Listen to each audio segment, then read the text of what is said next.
안녕하세요. 조초현입니다. 9월 8일 목요일 스토리가 있는 유럽 역사 문화 기행 시작하도록 하겠습니다. 예, 오늘은 이 베르사유에 대해서 살펴보는 시간을 마련해 봤습니다. 아, 사실 죄송하게 생각을 합니다. 사실은 저번 주 토요일부터 이 학교 가기 위한 기차표를 예매를 하는데 이 추석 전날이라서 그러는지 전부 매진이더군요. 오고 가는 게 죄다 다 매진이 돼가지고 어떻게 뭐 옴짝달싹 할 수 없게 돼 버렸어요. 그래서 좀 학교에 양해를 구하고 비대면 수업으로 요번 주만 수업을 하도록 하겠습니다. 제가 미리미리 좀 차표도 예약을 하고 그렇게 했어야지 되는데 그렇게 못한 점 여러분들께 죄송하다는 말씀 드리면서 수업을 진행해 보도록 하죠. 예, 이 그림은요, 사실상 이 베르사유 궁의 전반적인 모습을 보여주는 그림입니다.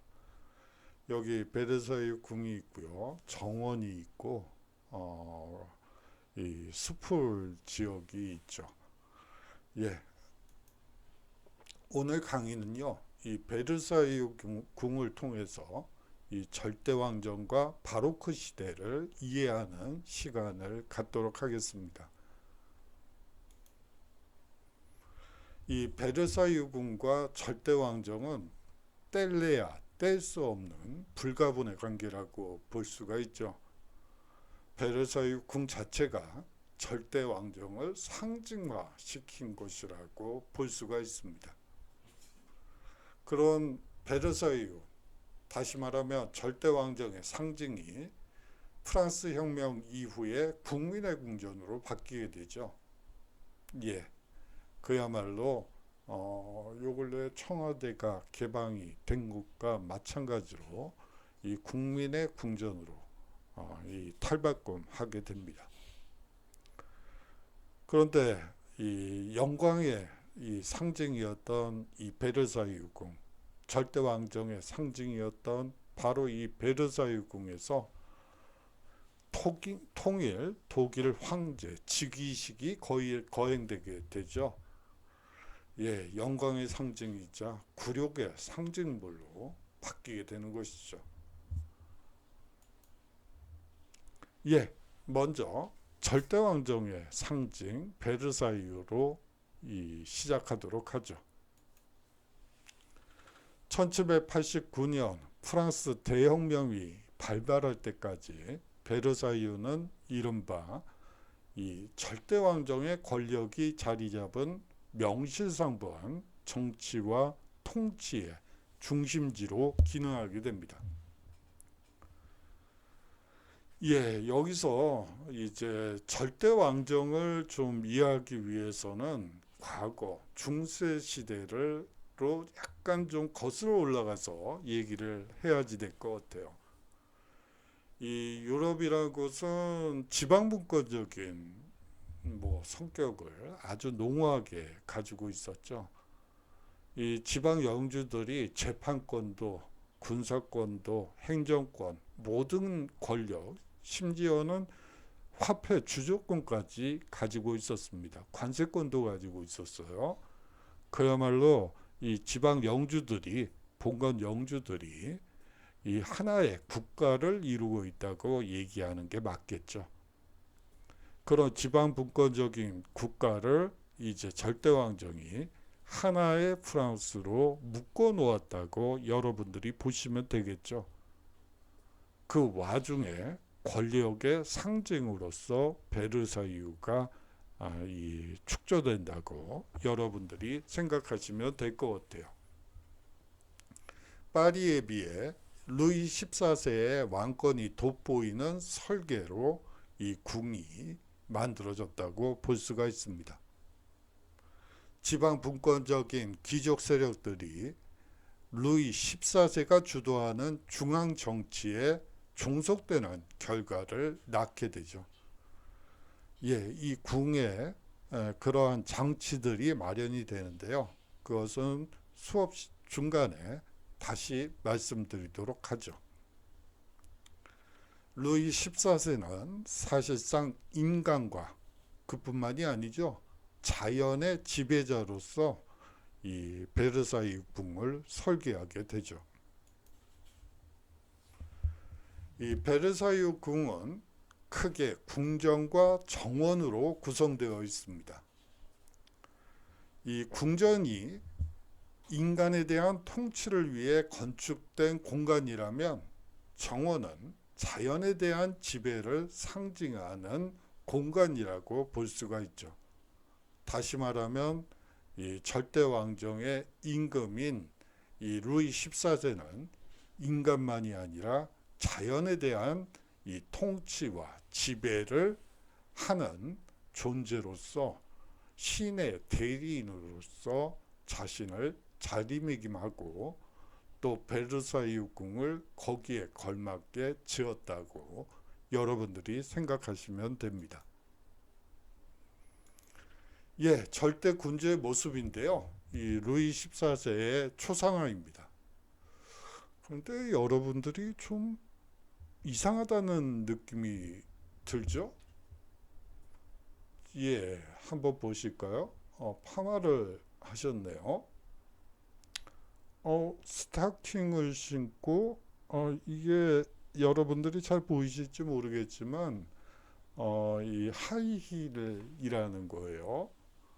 아니, 근데 웬 그 왕이 뭐 허벅지가 드러날 정도의 이 스타킹과 하이힐을 하면서 착용하고 있을까요? 예, 이 스타킹과 하이힐, 뭐 파마 이러한 유들은 사실은 남성의 전유물이었다고, 남성 귀족들의 전유물이었다고 여러분들이 생각하시면 될 것 같아요.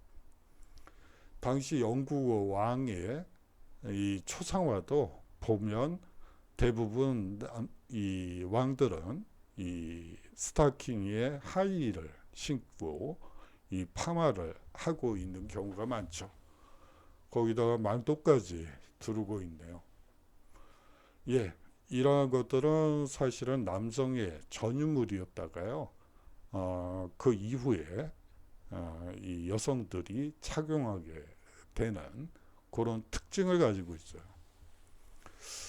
뭐 그 외에도 뭐 예를 들어서 이 남성의 이 대표적인 이 장신구 중에 하나가 회중시계였어요. 이 손목시계는 원래 여성의 전유물이었죠. 그러다가 제1차 세계대전이 발발하게 되면서 전쟁 와중에 회중시계 열고 시간 볼 틈이 없죠. 이 남성 군인들이 여성들이 착용하는 손목시계를 차고 시계를 확인하고 각도를 재는 용도로 활용되게 됩니다. 예, 이 원래 여성의 전유물이었다가 남성화되는 것도 있고요. 남성들의 전유물이었다가 여성화되는 경우도 있습니다. 이 복식을 여러분들께 보여드린 이유 중에 하나는 이 남성화되었던 것들이 여성화되는 그 과정도 사실은 좀 우리가 생각해 봐야지 될 부분인 것 같아서 한번 얘기해 봤어요. 절대 군주는 그에 기대되는 군주의 규범을 따라야 합니다. 신하들 역시 신하로서의 규범을 따라야 하죠. 왕은 일상생활조차 없는 공적 존재로서 부여받은 왕의 직무를 완벽히 수행할 수 있을 때 비로소 왕이라고 볼 수가 있습니다. 예, 왕의 일상생활 자체가 사실상 궁중의례라고 볼 수가 있죠. 아침에 일어나서 기상식이 열리게 되죠. 그리고 세수하는 거, 뭐 심지어는 침실에 드는 것까지 모든 것들이 공적 활동이라고 볼 수가 있습니다. 그렇기 때문에 루이 15세와 루이 16세는 바로 이러한 구조의 포로가 돼서 사실상 이 자유로운 생활을 할 수가 없었죠. 베르사유 궁은 궁중 사회와 바로크 문화를 보여주는 공간이기도 합니다. 예, 루이 14세가 이 발레를 공연하는 모습이에요. 예, 이 머리 장식이 특이하죠. 이거를 푸프라고 해요. 뭐 요새 미장원에서는 이런 건 미용실이라고 하나요? 미장원에서는 뭐 이런 머리를 이용한 장신구를 쓰진 않지만, 뭐 여하튼 18세기까지 서유럽 여성들이 가장 좋아하는 머리 형태가 이런 식의 푸프를 이용한 이 머리 장식이라고 볼 수가 있습니다. 여기서도 보이시지만 역시 하이힐에 스타킹을 신고 있죠. 본인이 태양왕이라는 것을 상징적으로 보여주기 위해서 이 태양이 이 복부 부분, 가슴 부분에 그려져 있습니다.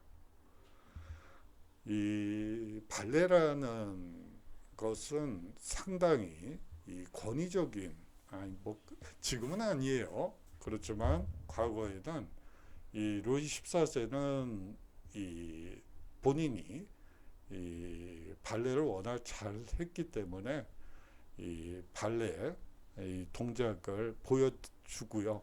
신하들이 그것을 따라하게끔 합니다. 만약에 제대로 하지 않는 귀족들은 이 내침을 그야말로 쫓겨나게 되죠. 예, 이 권력을 그런 식으로 이제 상징화한다고 볼 수가 있겠죠.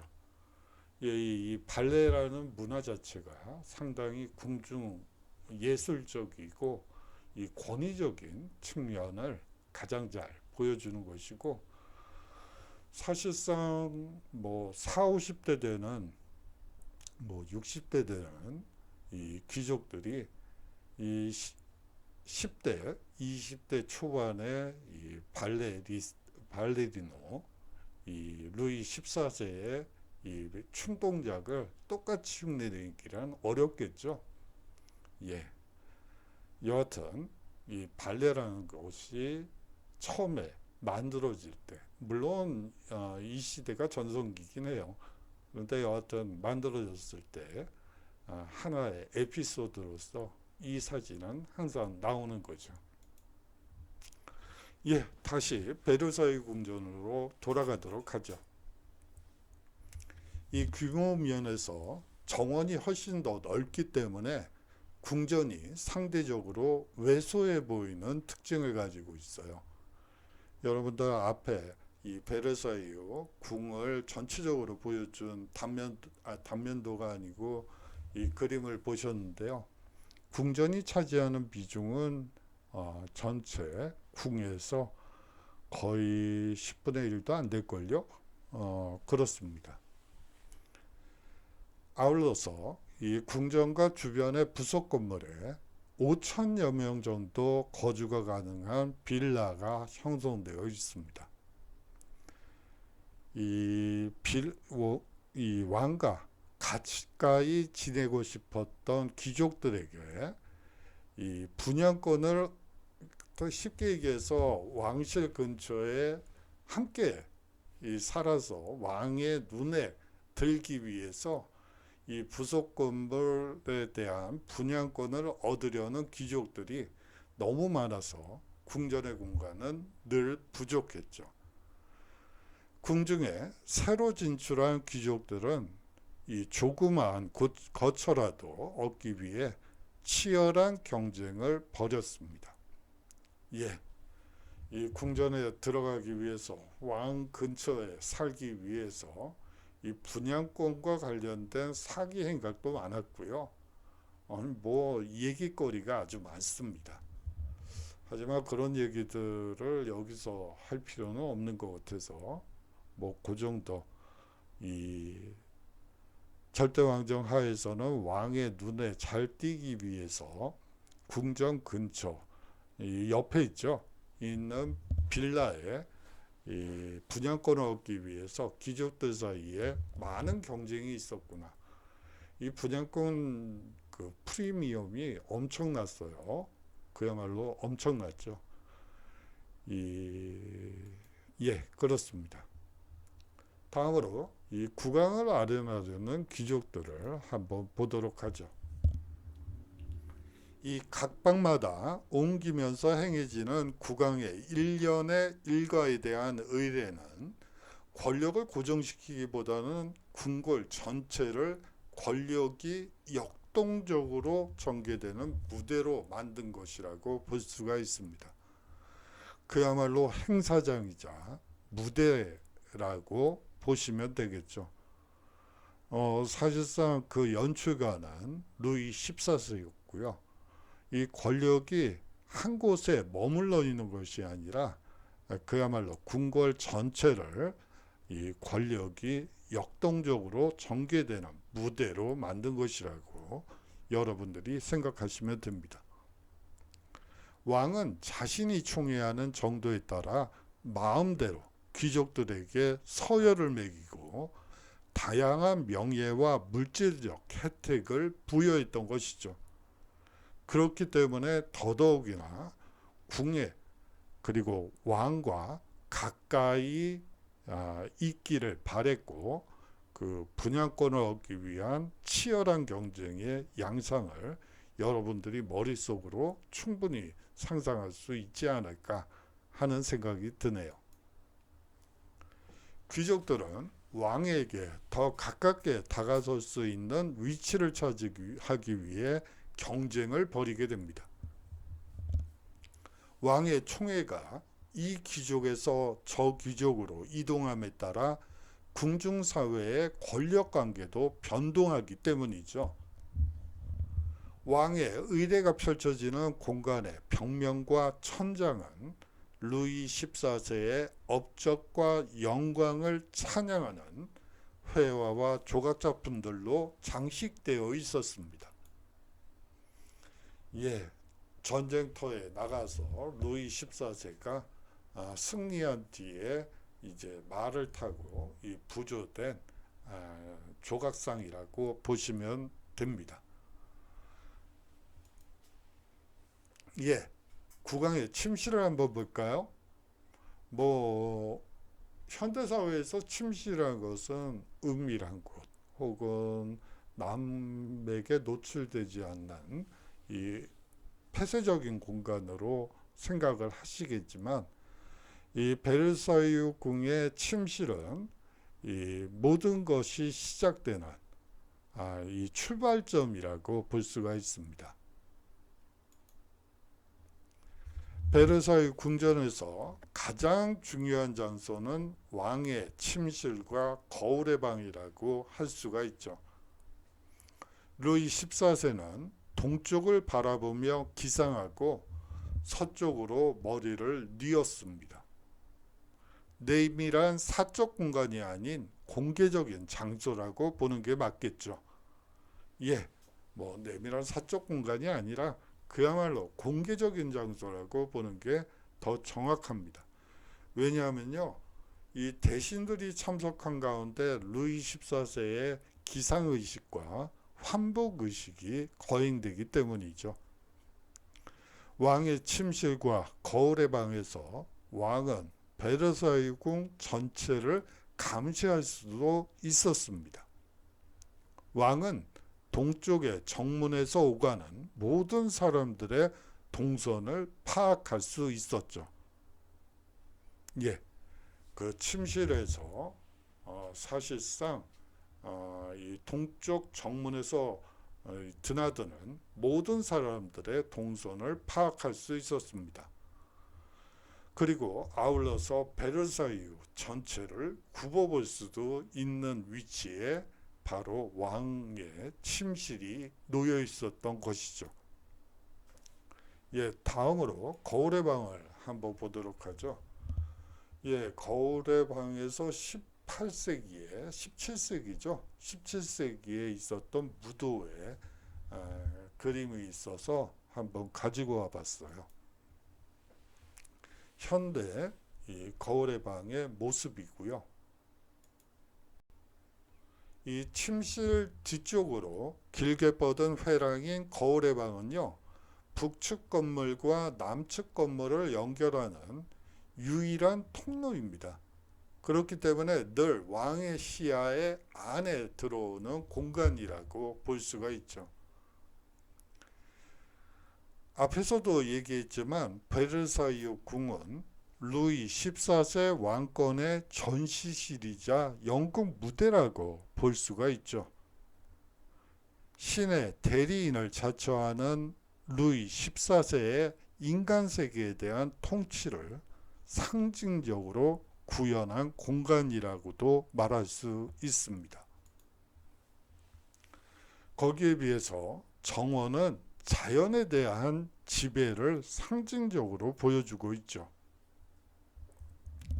궁전을 나와 건물 후면으로 가면 확 트인 전망 아래 끝없이 펼쳐진 정원이 있게 됩니다.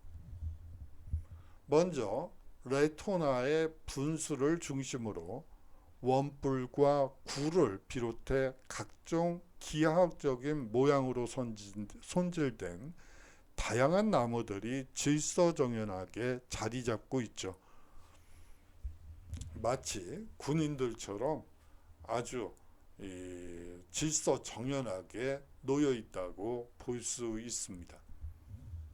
그 아래로 거대한 잔디밭이 직사각형으로 뻗어 있고, 이 잔디밭 아래쪽으로는 곧이어 아폴로 분수대와 십자가 형태의 대운하가 펼쳐지게 되죠. 예, 정원의 이 모습입니다. 예, 이 베르사유 궁에서 정원을 한번 찍어본 곳이고요. 예, 이 잔디밭 폭 40m의 길이 335m 정도 되는 잔디밭과 대운하 폭 62m의 길이 1.5km를 에 이르는 대운하를 가운데 축으로 해서 양편으로는 직육면체 이 형태로 손질된 나무들로 둘러싸인 광활한 산림지대가 펼쳐지죠. 이 산림지대 또한 보스케라고 불리는 작은 규모의 숲풀 공간들로 기하학적으로 질서정연하게 구역화되어 있습니다. 각각의 보스케는 이 다양한 분수대와 조각상으로 화려하게 장식되어 있죠. 예, 이것은 루이 16세 이 왕비인 마리 앙뚜아네트와 관련된 이 궁의 모습입니다. 이 궁전은 사실상 잠시만요. 예, 하모성이라고 하는데요.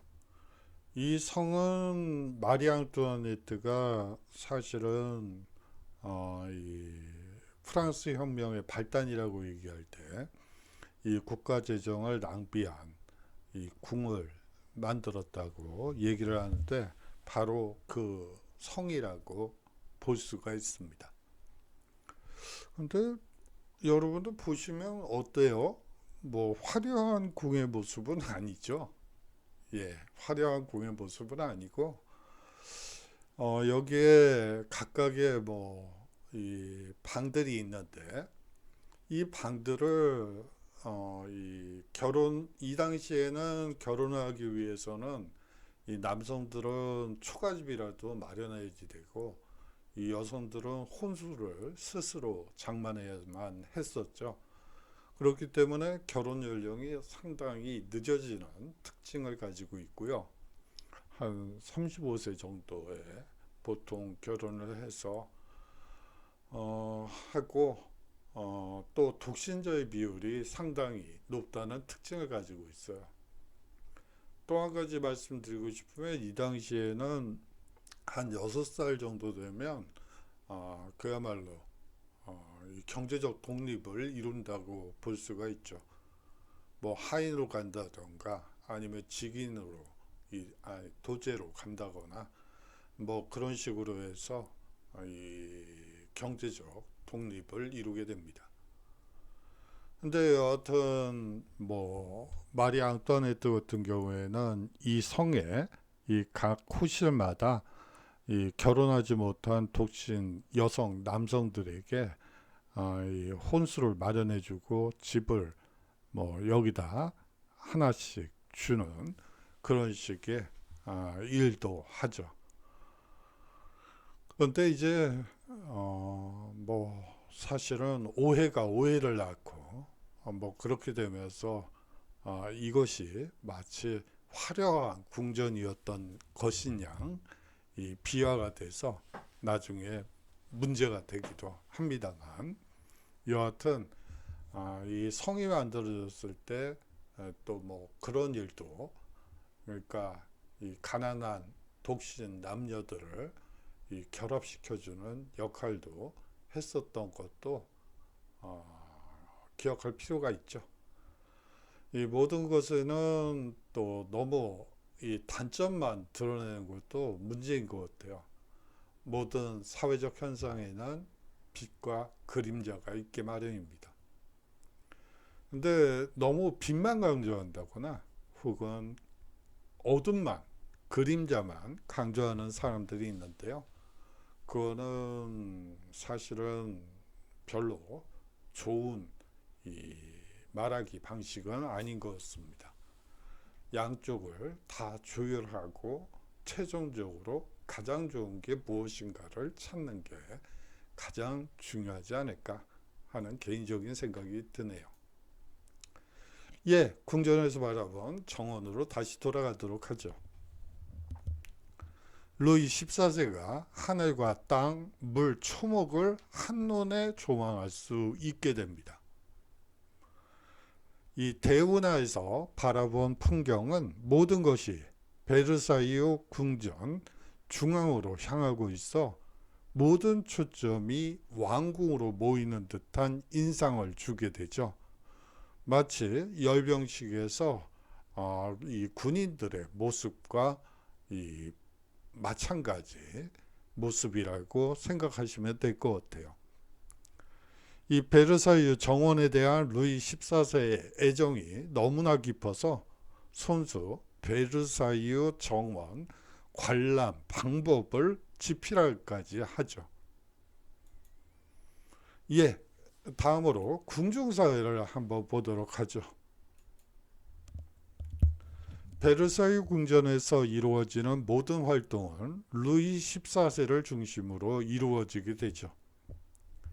존재만으로 태양계의 빛을 발산하는 태양처럼 루이 14세가 베르사유궁 전체에서 영향력을 미치는 것은 불가능합니다. 예, 뭐 사실상 인간인데요. 어떻게 이 모든 곳에 존재할 수 있을까요? 그거는 불가능한 일이죠.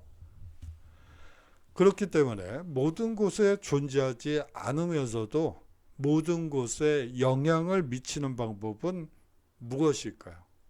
그렇기 때문에 이 절대왕정의 의례와 예절이 발달하게 되는 것이죠. 예, 궁중의례를 한번 볼까요? 루이 14세는 왕이 부재하는 공간에서도 마치 존재하는 양 모두가 행동하게 하는 장치를 고안해내게 됩니다. 섬세하고도 엄격하게 조직된 궁중 예절과 의례들이 바로 그것이죠. 베르사유에 거주하거나 혹은 베르사유와 관련 있는 모든 사람들의 언행을 강력하게 바로 이 궁중예절과 의례를 통해 구속하게 됩니다. 궁중예절과 예식들은 중세 말부터 규범화되기 시작하죠.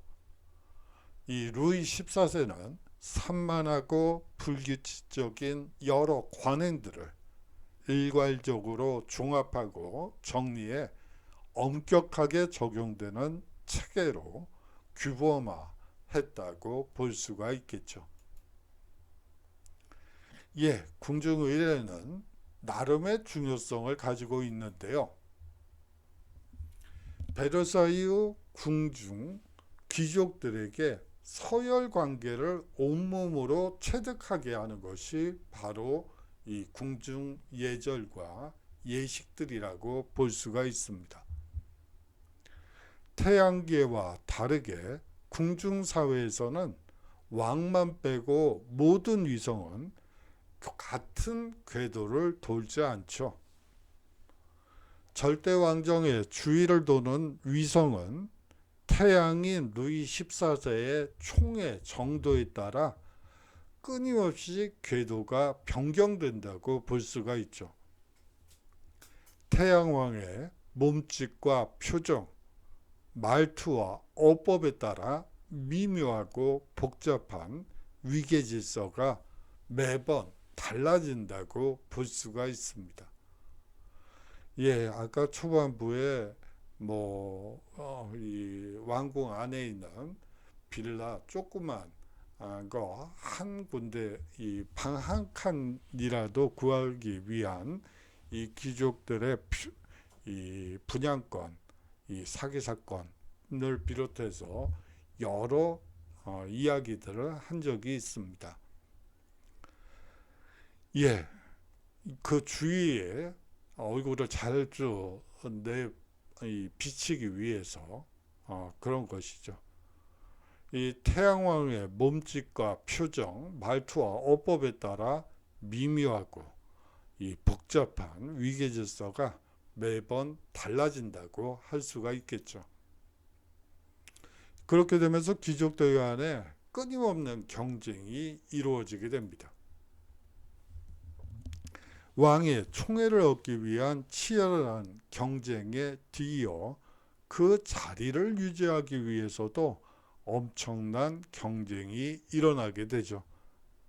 이러한 관계는 국정을 논의할 때뿐만이 아니라 기상, 식사, 산책, 연회와 같은 왕의 일상적인 의례나 비공식적인 자리에서 더욱 두드러지게 됩니다. 예, 사실상 산책할 때 누가 옆에서 대화를 나눴더라. 그러면 그 친구가 왕의 총애를 받나 봐. 연애 같은 거 했을 때, 식사 때 독대를 해서 이 왕과 직접 혼자서 식사를 했대. 저 친구가 아주 대단한데? 저 사람한테 잘 보이면 나도 한 자리 하겠는데? 이런 식의 그야말로 이런 문화가 만들어진다고 볼 수가 있습니다. 예, 나폴레옹과 베르사유를 보도록 하죠. 1789년 이제 프랑스 혁명이 일어나게 되죠. 사실상 이제 왕이 이제 파리로 돌아가게 되고요. 이 베르사유는 버려진 채로 남겨지게 됩니다. 그러다가 1799년 11월 이 전국의 혼란을 틈타 이 나폴레옹이 독재 권력을 장악하게 되고 1804년에 황제로 즉위를 하게 됩니다. 예, 황제 즉위를 하는데 황제 즉위식을 노트르담, 파리에 있는 노트르담 대성당에서 거행하게 되죠. 예, 사실상 프랑스 국왕들은요,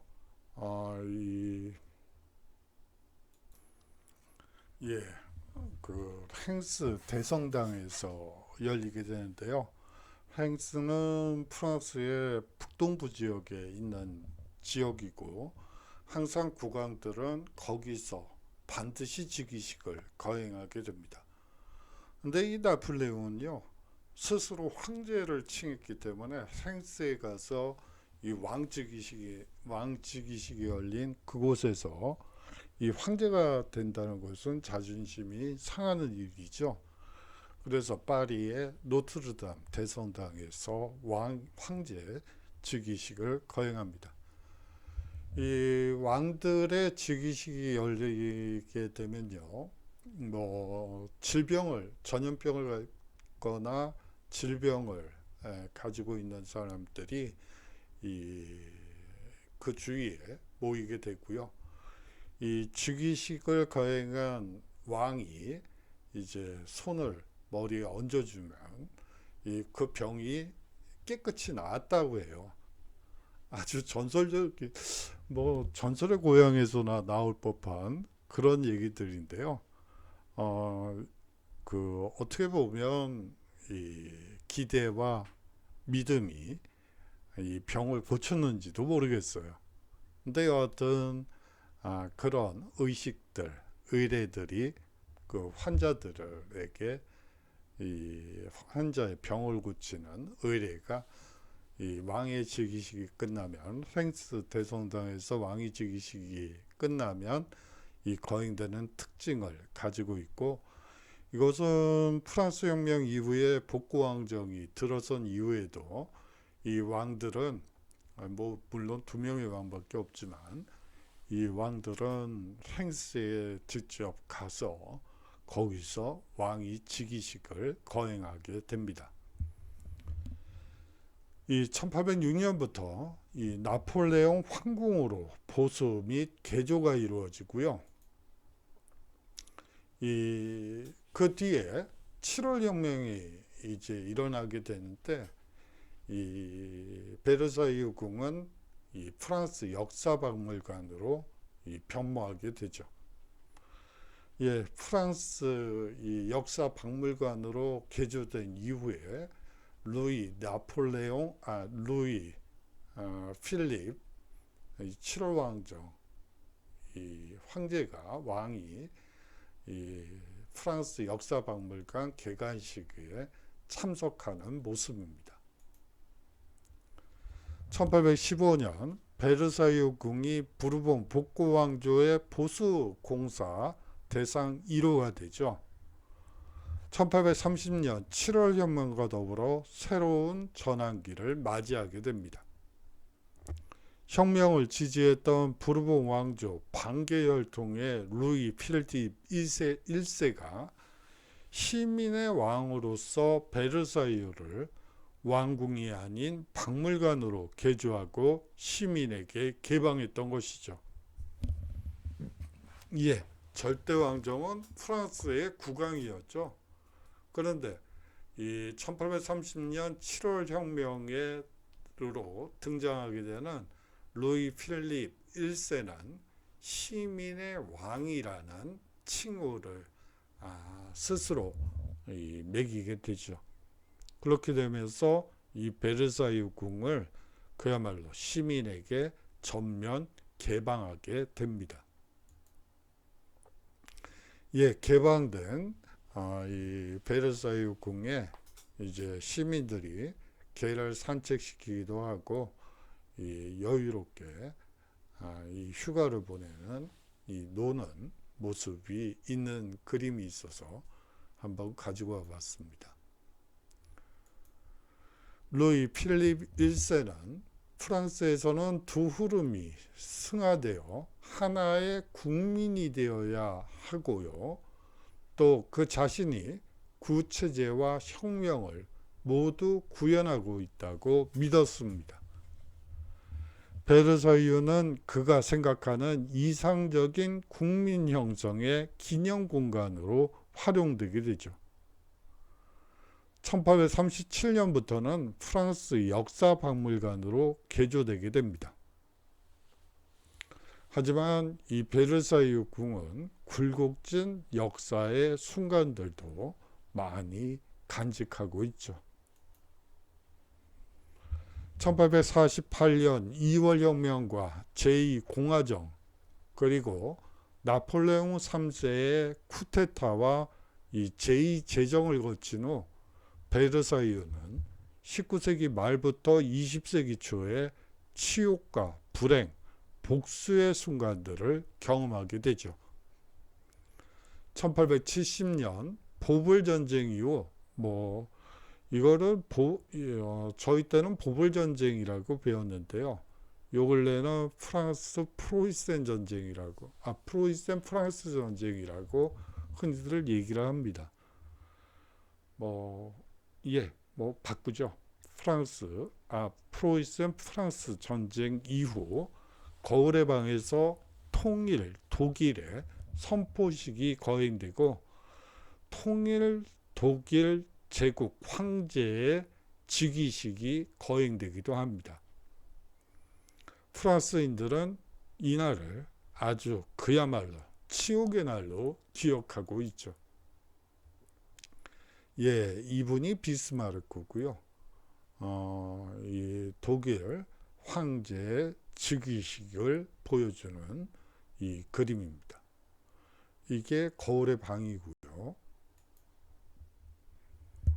신생 제3공화정 당시 여전히 독일군에 포위되어 있던 파리 시민들은 항복을 거부하고 항전을 계속하고 있었죠.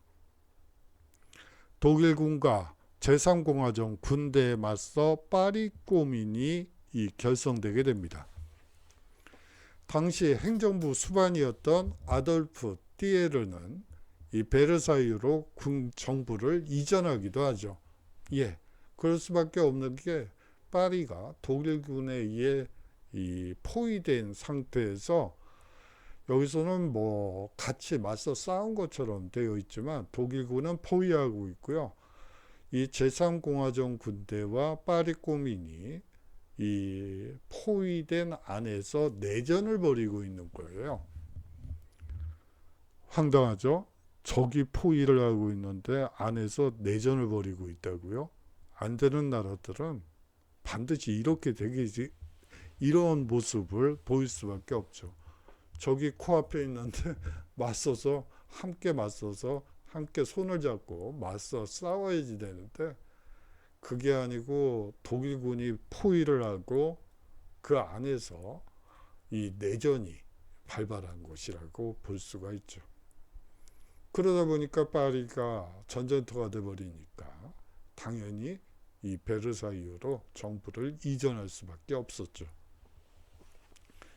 이 베르사유 정부는 파리를 포위하고 이 꼬민을 무자비하게 진압하게 됩니다. 제1차 세계대전 당시에 이 거울의 방에서 이 베르사유 조약이 체결되게 되죠. 그 당시 열강들의 이 외교 수장들이 모여서 이 회의를 하는 모습을 담은 그림입니다. 베르사유 궁을 통해 절대왕정과 이 바로크 시대의 특징을 살펴보았습니다. 이 베르사유 궁을 구체제의 상징으로 보는 입장도 있고 절대왕정 때 이 중앙집권화와 관료제 상비군을 구축했다는 점에서 근대적 국민국가 시스템을 구축하기 시작한 시대로 보는 입장도 있습니다.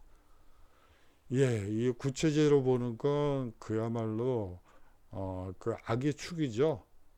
당연히 때려 부셔야 될 그런 것으로서 이 베르사유 궁 절대왕정을 보는 것이고요.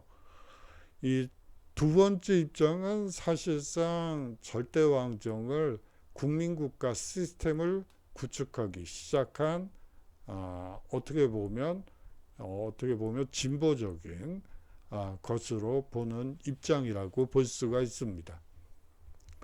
만일 여러분들이 이 베르사유를 안내하는 여행 안내사라면 이 두 가지 입장 중에 어떤 관점을 보여주고 싶을지 한번 궁금해지네요.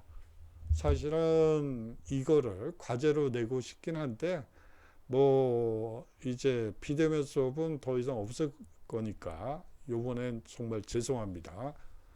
예, 없을 거니까 뭐 과제로 내지는 않겠습니다. 한번 여러분들이 생각해 보라는 의미에서 던진 하나의 화두라고 생각해 주시면 되고요. 예, 이제 추석이네요. 뭐 당장 내일부터 이제 고향으로 가실 분들도 있을 것 같습니다. 본가로 가실 분들이 있겠죠. 그래요. 뭐 장시간 이제 이동하시게 될 테고, 뭐 오늘도 다른 대학에서 강의를 하면서 오는데 시간이 제법 걸리더라고요. 평상시보다 1시간 이상 더 지체돼서 집으로 돌아와서 지금 강의를 하고 있죠.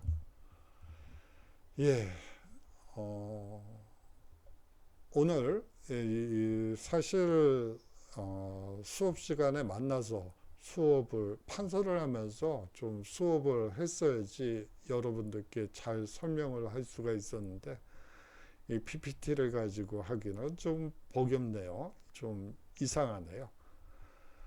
또 그렇게 준비도 안 했었고요. 그래서 여러분들께 죄송하다는 말씀 거듭 드릴 수밖에 없네요. 예, 장시간 동안 수업 들어주셔서 감사하고요. 다음 주에 건강한 모습으로 서로 인사 나누도록 하죠. 예, 안녕히 계시고, 예, 추석 잘 보내시고 좋은 꿈 많이 꾸시기 바랍니다. 안녕히 계십시오.